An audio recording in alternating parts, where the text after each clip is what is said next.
Après 2 jours de travaux consacrés à la consolidation des contributions de la société civile à l'enrichissement du projet de loi modifiant et complétant la loi numéro 011/2002 portant code forestier,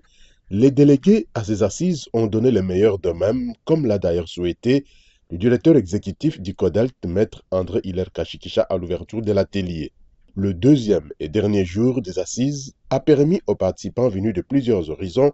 de passer au peigne fin les contributions des organisations de la société civile environnementale pour en sortir une mouture consensuelle, mieux une position unifiée du texte à soumettre au ministère de l'Environnement comme contribution de la société civile, partie prenante incontournable vu son implication et son expertise en matière environnementale et forestière. Reste au consultant Floribert Niamoga de mettre tout en commun à l'issue des travaux en groupe qui ont examiné les différentes contributions de la société civile. Le texte lui-même déjà très solide, mais comprenez qu'il y aura toujours des points de blocage avec les acteurs du gouvernement et il faut vraiment présenter des arguments pour que ce que vous avez dit ici puisse s'imposer sur tout le monde.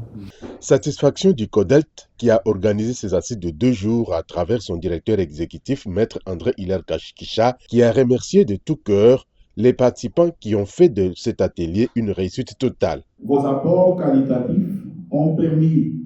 de déceler les propositions concrètes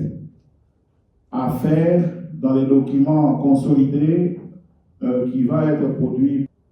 et aussi l'enrichissement qui a suivi dans les travaux en groupe que vous avez magistralement effectués. Ça va permettre que nous puissions réellement avoir un document consolidé et qui fasse l'unanimité. Je ne peux que vous abreuver les compliments adéquats pour avoir été là ces 2 jours, pour votre proactivité, pour l'efficacité de vos interventions qui témoignent de l'importance que vous attachez à ce que nous faisons depuis des années,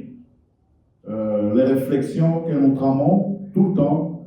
pour améliorer le cadre légal et réglementaire de gestion de forêt. C'est avec satisfaction que nous vous adressons nos vifs remerciements et vous prions d'être toujours disponibles chaque fois que nous aurons encore à faire recours à vous. La RDC qui s'est engagée dans plusieurs réformes, notamment la réforme forestière et sur la croisée des chemins, pour mettre sur pied un cadre législatif et réglementaire privilégiant non seulement les intérêts de l'État, mais aussi et surtout ceux de communautés locales et peuples autochtones pygmées qui dépendent directement des ressources naturelles, les forêts particulièrement. À travers cet atelier qui a été appuyé par l'European Forest Institute et la coopération britannique, le CODELT a donc gagné son pari en fédérant les organisations de la société civile pour une gestion durable des ressources naturelles, une restauration des paysages dégradés, une conservation de la biodiversité et une sécurisation des droits des communautés locales et des peuples autochtones.